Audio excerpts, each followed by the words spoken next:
नमस्कार। आज हम हिंदी व्याकरण में वर्ण विचार पढ़ने जा रहे हैं, जिसको हमने दो भागों में विभाजित किया है। इसमें हम पहला भाग लेंगे, पार्ट 1। इसमें सबसे पहले वर्ण का जो है बेसिक इंट्रोडक्शन और इसके भेद उपभेद के बारे में थोड़ा हम पढ़ेंगे।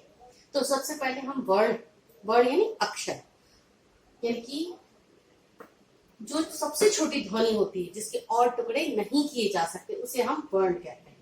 यानी कि भाषा की वो सबसे छोटी इकाई जिसके और अधिक टुकड़े नहीं किए जा सकते, उसे हम वर्ण कहते हैं। जैसे यहाँ पर हमने एक शब्द का वर्ण विच्छेद किया हुआ है, प धन ई धन त धन आ। इसको हम जब मिलाते हैं तो पिता बनता है। यानी कि वर्ण विच्छेद करने के बाद जो ये व्यंजन और स्वर है, इसको हम वर्ण कहेंगे। वर्ण के भेद पे आते हैं। वर्ण के भेद हम 3 प्रकार से करते हैं: स्वर, व्यंजन, अयोगवा। यानी कि भाषा के लिए हमें सबसे पहले वर्णों की आवश्यकता होती है, और ये वर्ण 3 प्रकार के हैं: स्वर, व्यंजन और अयोगवा। तो सबसे पहले हम स्वर पढ़ने जा रहे हैं। इनकी संख्या 11 होती है और इसके 3 भेदों के बारे में हम पढ़ते हैं। सबसे पहला भेद जो है ये है ह्रस्व। ह्रस्व को हम लघु भी कहते हैं। ये 4 अक्षर होते हैं, अ, ई, उ और ऋ। ये 4 वर्ण ह्रस्व वर्ण कहलाते हैं। दूसरा होता है इसका भेद दीर्घ। दीर्घ यानी बड़ा। आ, ई, उ, ए, ऐ, ओ, औ। ये 7 वर्ण होते हैं। इन 7 वर्णों को हम दीर्घ कहते हैं। अब यहाँ पे 4 और 7 11 वर्ण तो यही हो गए।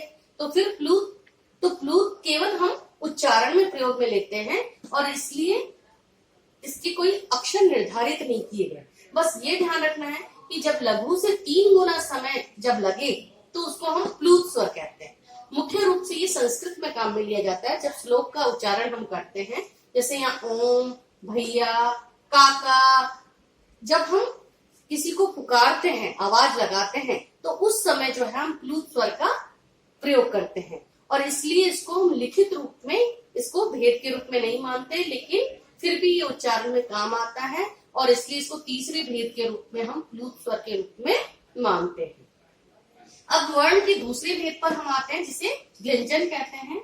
व्यंजन जो स्वर के योग से बनाया जाता है।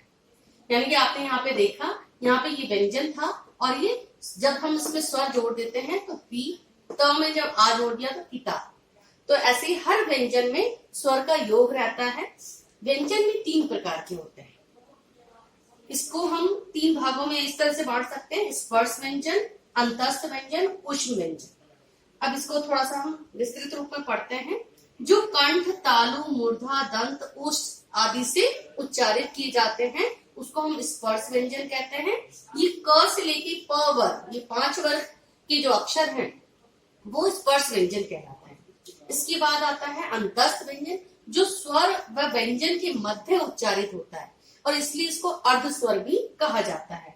ये य, र, ल, व, ये भी 4 व्यंजन होते हैं।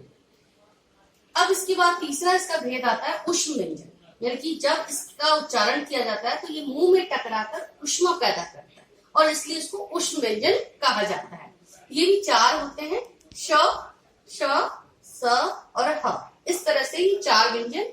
तो क से प वर्ग मुख्यतः 25 वर्ण होते हैं। इसके अलावा तड़ित व्यंजन भी आ जाता है, और इसके नुक्ता वाले वर्ण भी हम इसको प्रयोग में ले लेते हैं। इसके अलावा अंतस्थ व्यंजन, ये 4 व्यंजन होते हैं, और ऊष्म व्यंजन भी 4 होते हैं। इस तरह से सामान्य रूप में व्यंजन को हम इस प्रकार से पढ़ते हैं, और विस्तृत रूप में और भी तरीके से इसको हम पढ़ सकते हैं, जो इसके भाग 2 में हम पढ़ेंगे। तीसरा है इसका अयोगवा।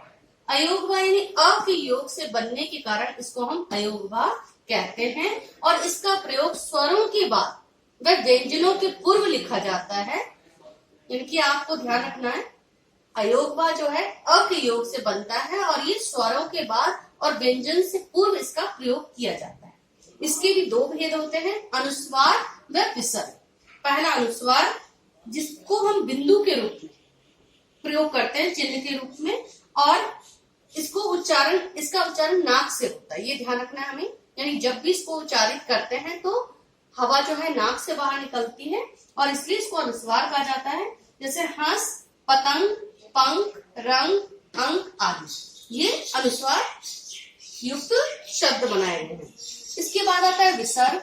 विसर्ग जो है दो बिंदु के रूप में, आप देखेंगे किसी भी वर्ण के आगे दो बिंदुओं के रूप में इसका प्रयोग किया जाता है। जैसे प्रातः, नमः, अंतःकरण आदि, इसका उच्चारण ह के समान होता है। मुख्यतः विसर्ग जो है संस्कृत में प्रयोग किया जाता है, लेकिन हिंदी में भी जब संस्कृत के तत्सम शब्द हम सीधे हिंदी में प्रयोग में लेते हैं तो विसर्ग का प्रयोग करते हैं और इसका उच्चारण जो है ह के समान ही होता है। तो इस तरह से अनुस्वार हमने पढ़ा, इसके दो भेद हैं। अयोगवा हमने पढ़ा, इसके दो भेद हैं, अनुस्वार और विसर्ग, जिसमें अनुस्वार आपको ध्यान रखना है, इसका उच्चारण नाक से होता है और ये बिंदु के रूप में जो रेखा की पंक्ति होती है उसके ऊपर बिंदु के रूप में अक्षर के ऊपर हम इसको प्रयोग में लेते हैं। और जो विसर्ग है उसको दो बिंदु के रूप में किसी भी अक्षर के आगे दो बिंदु के रूप में उसको हम प्रयोग में लेते हैं और इसका उच्चारण ह के समान होता है। धन्यवाद।